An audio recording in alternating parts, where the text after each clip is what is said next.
Hello my dear students, this is Raghav Mishra and you are watching YouTube channel powered by the Brilliant Foundation. Students, आज हम class 9th के लिए chemistry chapter 3 का topic शुरू करेंगे, atoms and molecules. Atoms and molecules के अंदर हम पढ़ने वाले हैं आज डाल्टन्स के लॉज। डाल्टन ने एक साइंटिस्ट थे, उन्होंने एटम्स की खोज की। उससे पहले इंडिया में एक ऋषि थे, महर्षि कनाद।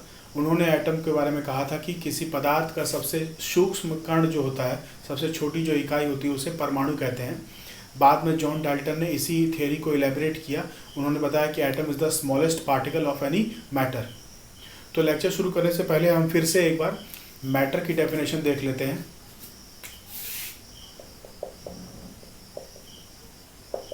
तो लिखेंगे matter, it has mass and it occupies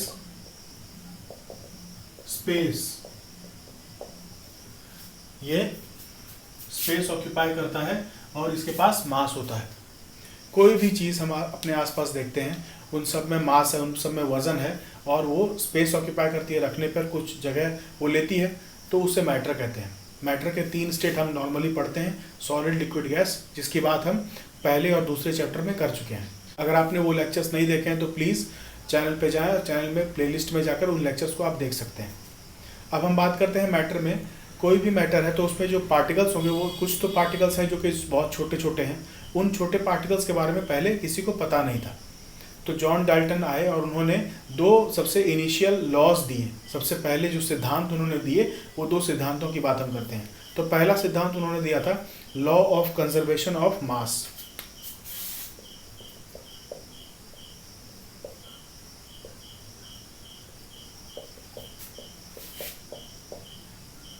law of conservation of mass. इसमें उन्होंने बताया कि अगर 2 सब्सटेंस एक दूसरे से रिएक्ट कर जाएं, एक दूसरे से अभिक्रिया कर लें, तो उसके बाद जो प्रोडक्ट बनेगा, जो उत्पाद हमें प्राप्त होगा, उसका द्रव्यमान यानी कि उसका मास, और पहले जो हमने रिएक्टेंट्स लिए थे, जो हमने सब्सटेंस लिए थे रिएक्शन कराने के लिए, अभिक्रिया कराने के लिए, उनके जो मास होते हैं वो बराबर होते हैं। जितना मास हमने लिया उतना ही मास हमें रिएक्शन के बाद, अभिक्रिया के बाद मिलेगा। तो इन्होंने कहा, क्या कहा, the mass of substance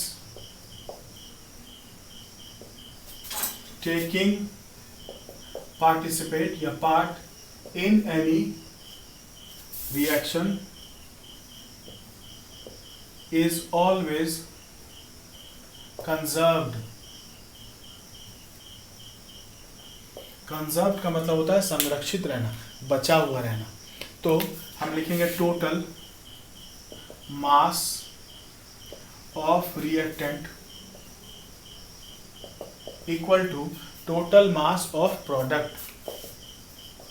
total mass of product. तो रिएक्टेंट का मास और प्रोडक्ट का मास, दोनों मास बराबर होने चाहिए। यहाँ जितना द्रव्यमान है उतना ही द्रव्यमान हमें मिलना भी चाहिए। जैसे कि मैं एग्जांपल लिखूँ, A plus B plus C plus D, ये 4 अलग अलग सब्सटेंस हैं। किसी भी तरह के सब्सटेंस हो सकते हैं। इन चारों सब्सटेंस को, पदार्थों को हमने मिलाया और हमें मिला एक X, एक नया प्रोडक्ट मिला। तो इस तरफ जो हमने लिखा लेफ्ट साइड में, इसे हम कहते हैं रिएक्टेंट। हिंदी में इसे कहते हैं अभिकारक। और उस तरफ जो हमें मिला सब्सटेंस, उसे हम कहते हैं प्रोडक्ट। और हिंदी में इसे कहते हैं उत्पाद। तो जो मास हमने यहाँ पर लिया, A, B, C, D, इन सबको अलग अलग वजन करके हमने लिया होगा। डाल्टन ने कहा कि जितना वजन इधर उतना ही वजन उधर होना चाहिए। तो हम क्या लिखें, यहाँ मैं लिख देता हूँ, wait of A plus B plus C plus D will be equal to the weight of X। जितना वेट इधर उतना ही वेट इधर। इसे कहते हैं law of conservation of mass, Hindi में इसे कहते हैं द्रव्यमान संरक्षण का सिद्धांत। प्लीज इससे कॉपी करें, फिर हम आगे बढ़ते हैं। दूसरा लॉ जो डाल्टन ने दिया वो था लॉ ऑफ कांस्टेंट प्रोपोर्शन, यानी कि स्थिर अनुपात का नियम, हिंदी में कहते हैं इसे। जो हिंदी मीडियम के मेरे स्टूडेंट्स हैं उनसे मैं कहूँगा जो मैं बोलता हूँ उसे आप नोट करते जाएं, वो आपको पता चल जाएगा कि कौन सी डेफिनेशन मैं कह रहा हूँ, किसकी परिभाषा है, किसके बारे में नोट लिखना है। तो हेडिंग डालेंगे स्थिर अनुपात का नियम, यानी कि लॉ ऑफ कांस्टेंट प्रोपोर्शन।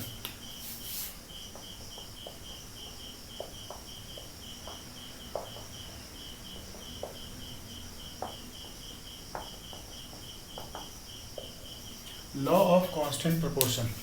अनुपात, अनुपात का मतलब होता है कितनी मात्रा में कोई एक दूसरे से कंबाइन कर रहे हैं, उनको जब हम एक दूसरे को बटे में रखेंगे तो जो सबसे छोटा नंबर मिलेगा ऊपर और नीचे, अंश और हर, यानी कि न्यूमरेटर और डिनोमिनेटर में, उसे हम कहते हैं रेशियो। तो जो स्मॉलेस्ट रेशियो आएगा, जो सबसे छोटा अनुपात आएगा, वो अनुपात स्थिर रहेगा, यानी कि कांस्टेंट रहेगा हर जगह। एग्जाम्पल आपको मैं दे रहा हूँ। मान लो आपने पानी लिया, पानी अलग अलग जगहों से हमने लिया।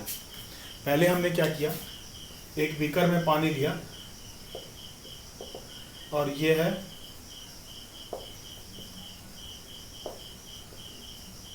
घर का पानी जो हम घर में इस्तेमाल करते हैं पीने के लिए। उसके बाद हमने क्या किया, दूसरा बीकर लिया और इसमें हमने पानी लिया नदी से, वाटर फ्रॉम रिवर, ठीक है। उसके बाद मान लो कहीं पर पानी की टंकी है, वहां से हमने पानी निकाल लिया।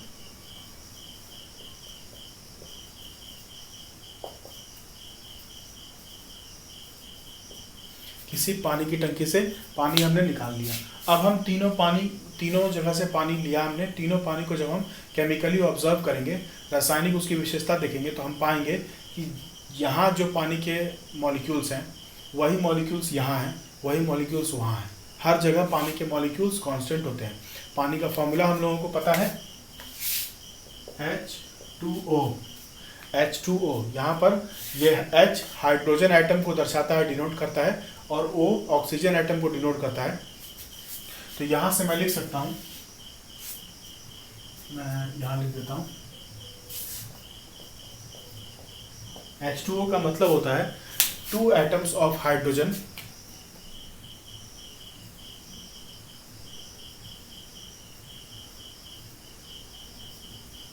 plus 1 atom of oxygen।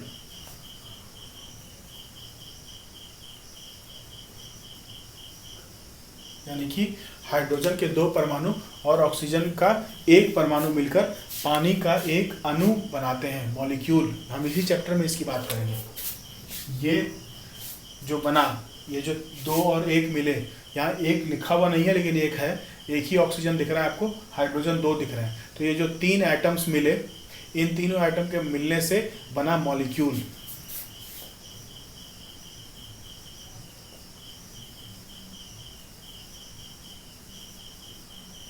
पानी का एक अणु। अब ये जो पानी का मॉलिक्यूल है ये हर जगह सेम है। ऐसा नहीं है कि यहाँ पर H2O फॉर्मूला है, वहाँ पर H3O फॉर्मूला होगा, वहाँ पर H2O2 फॉर्मूला होगा, नहीं। हर जगह जो उसका रासायनिक सूत्र है, केमिकल फॉर्मूला है, वो H2O ही रहेगा। अब H2O में हम अभी पढ़ते हैं, मैं आपको पहले स्टेटमेंट लिख देता हूँ। The ratio in which atoms combine to form a molecule is always constant irrespective of the place it is found from। किसी भी 2 या 2 से अधिक परमाणु जिस अनुपात में अभिक्रिया कर एक अणु बनाते हैं, वह अनुपात हमेशा स्थिर रहता है। यह निर्भर नहीं करता कि वह पदार्थ कहाँ से लिया गया है, ये इसका नियम है, ये इसको हिंदी में लिख सकते हैं आप। तो किस रेशियो में, जिस रेशियो में हमने यहाँ पर देखा वही रेशियो हमें पानी हर जगह मिलेगा। चाहे हम नॉर्मल टैप वाटर लें, गंगा जल लें, चाहे हम किसी भी नदी का पानी लें, नाले का पानी लें, कहीं से भी उठाएं, हर जगह पानी हमें H2O मॉलिक्यूल ही देगा। अब H2O को पे थोड़ी हम रिसर्च कर लेते हैं। यहाँ पर हम करें कि देखें इसमें एटम के क्या रेशियो है, एटम का क्या रेशियो है, किस रेशियो में परमाणुओं ने अभिक्रिया की है, किस अनुपात में। तो यहाँ क्या है, 2 हाइड्रोजन एटम है और 1 ऑक्सीजन एटम। तो यहाँ पर क्या अनुपात मिला आपको, 2:1 रेशियो। ये है एटॉमिक रेशियो, यानी कि परमाणुओं का अनुपात। परमाणु कैसे मिलाएंगे, 2 परमाणु मिलाने पड़ेंगे हाइड्रोजन के और 1 लेना पड़ेगा ऑक्सीजन का, तब ही हम वाटर का मॉलिक्यूल बना पाएंगे। पानी का मॉलिक्यूल तभी बना पाएंगे जब 1 ऑक्सीजन 2 हाइड्रोजन से कंबाइन करेगा, अदरवाइज पानी का मॉलिक्यूल नहीं बनेगा, दूसरा ही कुछ बन जाएगा। उसके बाद हम देखते हैं मास, इनके द्रव्यमान का क्या अनुपात है, यानी कि मास का क्या रेशियो है। तो लिखेंगे 2 हाइड्रोजन, तो 2 gram of hydrogen plus 16 gram of oxygen. अभी जब एटम्स के मास हम देखेंगे उसकी लिस्ट आपको एनसीईआरटी में भी है, मैं आपको बताऊंगा मास कैसे उसका देखते हैं। वो हम 4th चैप्टर जब पढ़ेंगे एटॉमिक स्ट्रक्चर, तब हमें पता चलेगा डिटेल में कि एटम के अंदर भी बहुत सारे पार्टिकल्स होते हैं और उस पार्टिकल से मिला के बनता है एटॉमिक मास, यानी कि परमाणु का द्रव्यमान। तो यहाँ पर अभी हम इसे याद कर लें कि हाइड्रोजन का जो मास होता है, एक हाइड्रोजन एटम का mass of 1H atom equal to 1 U इसका यूनिट है, जैसे 1 kg, 1 मीटर, 1 ग्राम, ऐसे ग्राम, ये सब यूनिट है। तो यहाँ पर 1 U एटॉमिक मास यूनिट कहते हैं इसे। तो और ऑक्सीजन का कितना होता है, 1 ऑक्सीजन एटम ये होता है 16 U, 16 ग्राम या 16 U बता सकते हैं आप। अब इसको हम कंबाइन करें तो यहाँ पर 2 हाइड्रोजन यानी कि 2 ग्राम अनुपात 1 ऑक्सीजन यानी कि 16 ग्राम, 16 ग्राम। इसका रेशियो आप निकालेंगे तो क्या आएगा, 1:8, 1:8। और ये क्या है, मास का रेशियो यानी कि द्रव्यमान का अनुपात है। यहां आप लिखेंगे द्रव्यमान का अनुपात। तो ये बात हो गई पानी के बारे में। डाल्टन ने कहा कि पानी कहीं से भी हम लें यही अनुपात मिलेगा, एटॉमिक रेशियो यही मिलेगा और मास रेशियो यही मिलेगा, यानी कि परमाणु का अनुपात और द्रव्यमान का अनुपात दोनों अचर होंगे, कांस्टेंट होंगे। आई होप इतना क्लियर है आपको। प्लीज कॉपी करें, फिर हम आगे बढ़ते हैं।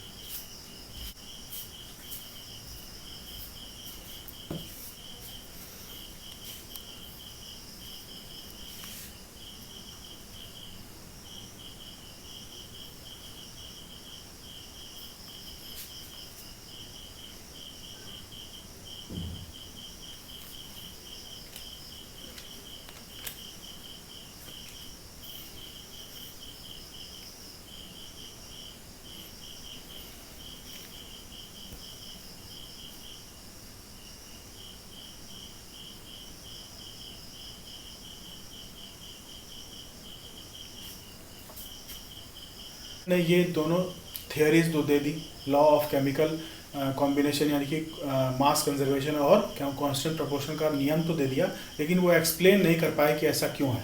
तो इसके लिए उन्होंने क्या किया, एटम की डिस्कवरी की, एटम की खोज की, परमाणु की। उन्होंने बताया कि किसी भी मैटर का जो सबसे स्मॉलेस्ट, सबसे छोटा पार्टिकल होता है, सबसे छोटा कण, उसे कहते हैं एटम यानी कि परमाणु। तो उसके बारे में कुछ उन्होंने थियरीज दी, उसे हम डाल्टन एटॉमिक थ्योरी के नाम से जानते हैं, वही हम आज पढ़ने वाले हैं।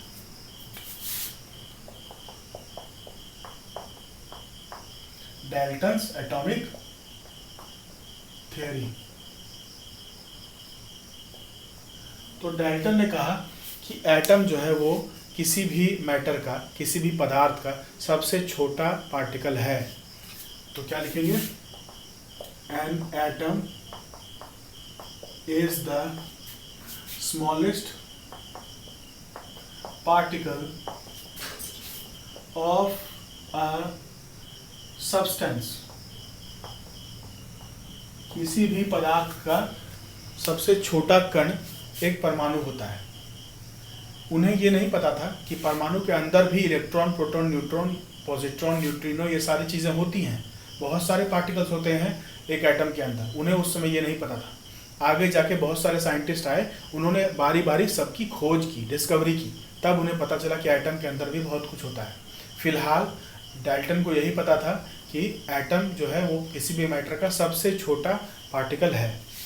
उसके बाद उन्होंने कहा कि एटम को हम ना बना सकते हैं ना मिटा सकते हैं। एक एटम अगर कहीं एग्जिस्ट करता है, कहीं पाया जाता है कोई परमाणु, तो हम उसे ना बना सकते हैं ना मिटा सकते हैं। तो क्या लिखेंगे? An atom can not be created और destroyed during any chemical reaction. किसी भी रासायनिक अभिक्रिया के दौरान हम परमाणु को ना ही बना सकते हैं ना ही नष्ट कर सकते हैं। तीसरी बात उन्होंने क्या कही? एटम्स ऑफ एन एलिमेंट और substance are same in size and have same chemical properties।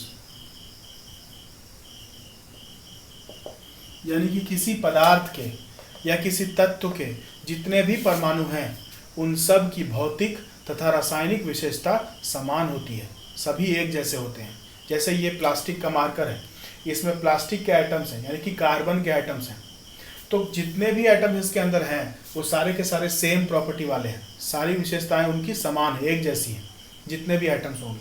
पहले जब हम लोग डाल्टन के पहले जो साइंटिस्ट थे उनको ये बात पता थी कि उन्होंने सोचा कि सबसे पहले कि हाइड्रोजन जो है वो सब जगह अवेलेबल है। हाइड्रोजन ही एक एलिमेंट है जो हर चीज़ में प्रेजेंट है, जितनी भी वस्तु, हवा, गैस जो भी दिख रही है सब में हाइड्रोजन है। उसके बाद और रिसर्च किया गया तो पता चला कि oxygen is the element which is present in everything. सारी चीज़ों में, दुनिया में जितनी भी चीज़ें हैं उन सब में ऑक्सीजन प्रेजेंट है।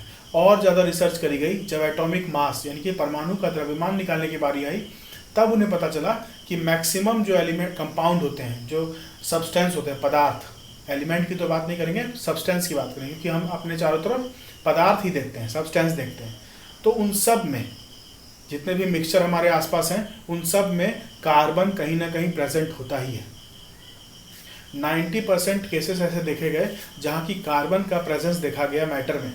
तो उन्होंने क्या कहा कि एटॉमिक मास यानी कि परमाणु का द्रव्यमान जो निकालेंगे हम, वो कार्बन के हिसाब से निकालेंगे। पहले हाइड्रोजन के हिसाब से निकाला, फिर ऑक्सीजन के हिसाब से निकाला, फिर कार्बन के हिसाब से निकाला, और अभी मॉडर्न केमिस्ट्री में जो हम पढ़ रहे हैं वो कार्बन के हिसाब से ही पढ़ रहे हैं। ठीक, अब हम क्या करें, अगला पॉइंट लिखते हैं। एटम्स ऑफ डिफरेंट सब्सटेंस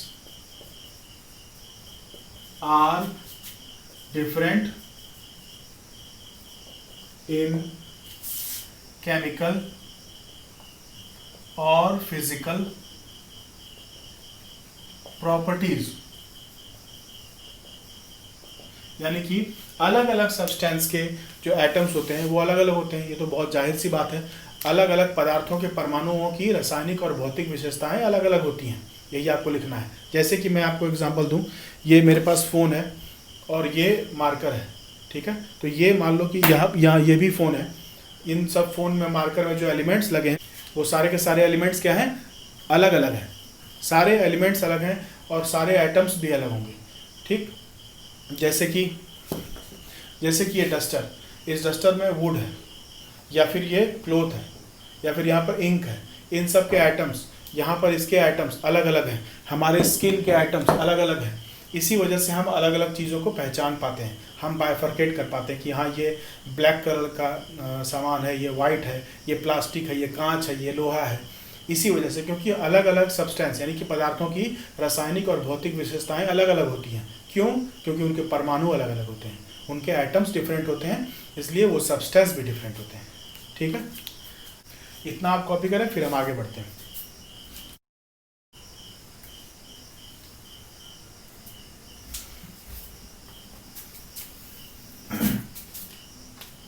अगला पॉइंट जो लिखेंगे हम, आई थिंक 5वां है, atoms combine to form molecule in a simple या small whole number ratio, यानी कि किसी पदार्थ के परमाणु न्यूनतम होल नंबर यानी कि पूर्ण संख्या, न्यूनतम पूर्ण संख्या के अनुपात में अभिक्रिया करते हैं, ये आपको लिखना है। जैसे कि बहुत सारे एटम्स को मिलाएंगे, मान लो 10 ml, मान लो 20 ml हाइड्रोजन लिया, हाइड्रोजन गैस है, और 10 ml ऑक्सीजन लिया, इसको कंबाइन करेंगे तो हमें 20 10 30 ml H2O मिलेगा, पानी मिलेगा। अब ये जब कंबाइन करेंगे तो ऐसा थोड़ी है कि 10 ml ऑक्सीजन एक साथ 20 ml पर अटैक कर देगा, ऐसा नहीं। जब वो कंबाइन करेंगे तो हमेशा वो 2:1 वाला जो रेशियो हमने फाइंड किया था, 2 एटम इधर से हाइड्रोजन के आएंगे और 1 एटम ऑक्सीजन का आएगा, ये कंबाइन करके एक मॉलिक्यूल सेपरेट, फिर 2 एटम आए हाइड्रोजन के, फिर 1 एटम आया ऑक्सीजन का, फिर कंबाइन किया एक मॉलिक्यूल सेपरेट, इस तरह से कंबाइन होता है स्मॉलेस्ट होल नंबर रेशियो, यानी कि न्यूनतम पूर्ण संख्या के अनुपात में। उसके बाद हम आते हैं साइज ऑफ एन एटम। परमाणु का जो आकार होता है वो बहुत छोटा होता है, बहुत ही छोटा होता है, और वो नेकेड आई से हम विजिबल नहीं है। एक एपरेटस होता है, एक उपकरण होता है स्पेक्ट्रोमीटर, उससे हम एटम्स को देख सकते हैं। हालांकि बहुत कम ही एटम है जो विजिबल हैं, बट फिर भी अब देखा गया है एटम्स को। तो लिखेंगे its size is about 1 nanometre, यानी कि 10⁻⁹ मीटर, ये उसका साइज होता है, इतना छोटा 10⁻⁹। जैसे कि हम लिखें size of hydrogen atom, hydrogen atom का जो साइज होता है दैट इज 10⁻⁻10 मीटर, इसे हम 1 एंगस्ट्रॉम भी कहते हैं। 1 एंगस्ट्रॉम, ए की पावर 0, छोटा सा 0 लगाएंगे, और इसे हिंदी में इंग्लिश में कहते हैं एंगस्ट्रॉम। एंगस्ट्रॉम। तो ये बात हो गई एटम के बारे में। अभी और भी बातें हमें मॉलिक्यूल के बारे में करनी है, वो हम अगले लेक्चर में करेंगे। डाल्टन्स लॉ यहीं तक सीमित है। इसके बाद फिर अगले बहुत सारे साइंटिस्ट आए, जेम्स चैडविक आए, जे थॉमसन आए, गोल्डस्टीन आए, इन्होंने इलेक्ट्रॉन प्रोटॉन न्यूट्रॉन की खोज की, फिर रदरफोर्ड ने मॉडल बनाया, नील बोर बरी, ये सब सारी बातें हम करेंगे। अभी और भी पढ़ना बाकी है, तो आप रेगुलरली पढ़ाई करते रहें, बुक को थॉरोली पढ़ें, लाइन बाय लाइन पढ़ें, उससे बहुत सी बातें आपको क्लियर होंगी। चैनल पे बने रहें, ज़्यादा से ज़्यादा लोगों को इस वीडियो को शेयर करें ताकि वो भी इसका लाभ उठा सकें। पढ़ते रहें, स्टे कनेक्टेड। Thank you.